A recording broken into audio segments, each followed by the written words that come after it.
जय हिंद साथियों।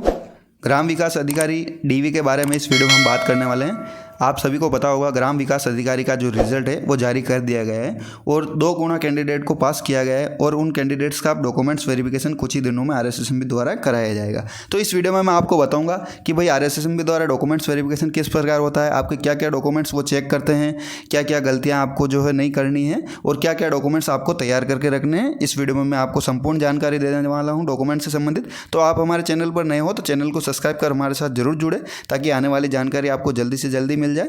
तो चलिए वीडियो को शुरू करते हैं। अब जो सबसे पहला डॉक्यूमेंट्स आपको चाहिए डिटेल सिक्योरिटी फॉर्म, ये है। इसकी 2 कॉपी आपको चाहिए, 2 प्रिंट करवा लेना आप डाउनलोड कर। ये जो डिटेल सिक्योरिटी फॉर्म है ये आपको आरएसएसएमबी की वैन वेबसाइट में जाना है, वहाँ पर कैंडिडेट कॉर्नर में जाना है और वहाँ पर देखना है आपको न्यू डिटेल सिक्योरिटी फॉर्म का एक ऑप्शन मिलेगा जिसके ऊपर क्लिक करके इसे डाउनलोड करना है और इसका जो लिंक है वो मैं डिस्क्रिप्शन में दे दूँगा, वहाँ से भी आप डाउनलोड कर सकते हो। दूसरा जो डॉक्यूमेंट्स चाहिए आपको चाहिए 5-7 लेटेस्ट पासपोर्ट साइज फ़ोटो, यानी कि आप अपने जो लेटेस्ट पासपोर्ट साइज फ़ोटो है वो कम से कम 10 फ़ोटो साथ में ले जाना, क्योंकि वहाँ फ़ोटो की भी आपको आवश्यकता पड़ेगी। ठीक है। जो तीसरा डॉक्यूमेंट्स चाहिए वो आपको 10वीं 12वीं सर्टिफिकेट व मार्कशीट, यानी कि जो 10-12 की मार्कशीट है वो चाहिए। और सर्टिफिकेट जैसे आपको पता होगा 2005 से पहले जो एग्ज़ाम होते थे 10-12 के, उनके मार्कशीट और सर्टिफिकेट अलग से आते थे। अगर आपने उसके बाद दिया है तो आपका एक ही मार्कशीट और उससे होगी, तो आपको मार्कशीट ले जानी है 10-12 की, और अगर अलग से आपका सर्टिफिकेट है तो वो भी आपको साथ में ले जाना है। जो चौथा डॉक्यूमेंट्स है वो है ग्रेजुएशन मार्कशीट, यानी कि जो ग्रेजुएशन आपने की है तो उसकी first year, second year, third year तीनों ईयर की मार्कशीट और डिग्री। अगर डिग्री नहीं है आपके पास तो आपको प्रोविजनल डिग्री ले जानी है। ठीक है। तीनों ईयर की मार्कशीट और साथ में डिग्री ये ले जाना अनिवार्य है। 5वां जो डॉक्यूमेंट्स है RSCIT, यानी कि आपको पता होगा इसमें RSCIT मांगा हुआ है तो आपको RSCIT ले जाना है।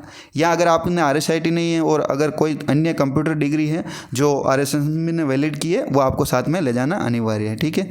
RSCIT या कंप्यूटर डिग्री। अब बात करते हैं छठा डॉक्यूमेंट्स जो आपको आवश्यकता है, जाति प्रमाण पत्र। अगर जनरल के बंदे हो तो आवश्यक नहीं है, बाकी आपको पता है दूसरे सब कास्ट के लिए जाति प्रमाण पत्र ले जाना अनिवार्य है। और मूल निवास प्रमाण पत्र, क्या ले जाना है? मूल निवास प्रमाण पत्र। ये डॉक्यूमेंट्स आपको ले जाने हैं। अगला जो डॉक्यूमेंट्स है पहचान पत्र, यानी कि एक ID प्रूफ के रूप में आपको कुछ ना कुछ साथ में ले जाना है। जैसे आपका आधार कार्ड हो गया, वोटर ID हो गई, ड्राइविंग लाइसेंस हो गया, इस प्रकार एक ID प्रूफ आपको वहाँ चाहिए तो वो आपको साथ में लेके जाना है। और ये जितने भी डॉक्यूमेंट्स मैं बता रहा हूँ इसकी 2-2 फोटोकॉपी लगानी है। जो 2 डिटेल सिक्योरिटी फॉर्म आप डाउनलोड करोगे उसके साथ लगानी है। ठीक है। 2-2 फोटोकॉपी साथ में लगा। और 8वां जो डॉक्यूमेंट्स आपको चाहिए एडमिट कार्ड, यानी कि जो आपका जो वीडियो का एडमिट कार्ड है वो भी आपको साथ में ले जाना है। अगर आपके पास नहीं है तो आप डाउनलोड कर सकते हो और साथ में उसको लेके जाना है। 9वां जो डॉक्यूमेंट्स आपको चाहिए कैरेक्टर सर्टिफिकेट, यानी कि चरित्र प्रमाण पत्र।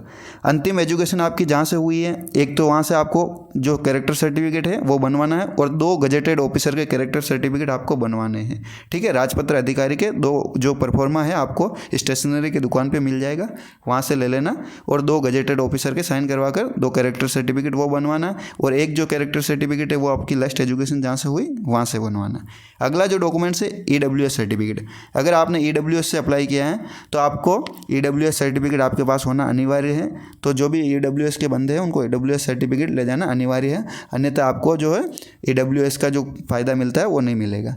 अब बात करते हैं 11वां जो डॉक्यूमेंट्स वो इनकम सर्टिफिकेट। और इनकम सर्टिफिकेट सभी लोगों के लिए नहीं है।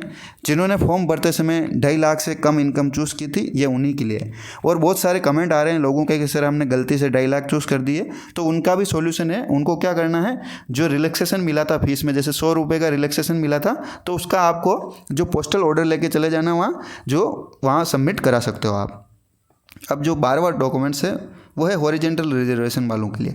अगर आपने हॉरिजेंटल रिजर्वेशन से आपका सिलेक्शन हुआ है तो आपको उसका सर्टिफिकेट, जैसे दिव्यांग हो तो दिव्यांग का सर्टिफिकेट होना जरूरी है। जो भी जिस प्रकार का आपको हॉरिजेंटल रिजर्वेशन से हो तो उसका आपके पास सर्टिफिकेट होना अनिवार्य है, अन्यथा उसका लाभ आपको नहीं मिलेगा। ठीक है।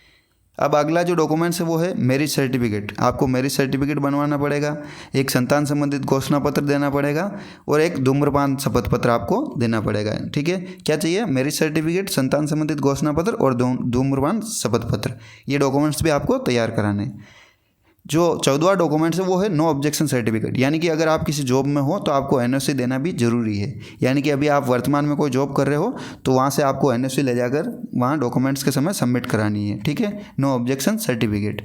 अब बात करते हैं और आगे क्या आपको सबमिट कराना है। तो इसके अलावा ये तो मुख्य जो डॉक्यूमेंट्स थे मैंने बताया, इसके अलावा आपके पास अन्य कोई डिग्री है या अन्य किसी प्रकार का सर्टिफिकेट है तो वो भी आप साथ में ले जा सकते हो। और अगर आपके जो भी समस्या आ रही है किसी प्रकार की तो आप कमेंट करके हमें ज़रूर बताना, हम आपको उसका पूरा सॉल्यूशन देंगे। और ये वीडियो अच्छा लगा तो लाइक शेयर करना, और अभी तक आपने चैनल को सब्सक्राइब नहीं किया है तो चैनल को सब्सक्राइब कर हमारे साथ ज़रूर जुड़ना। धन्यवाद।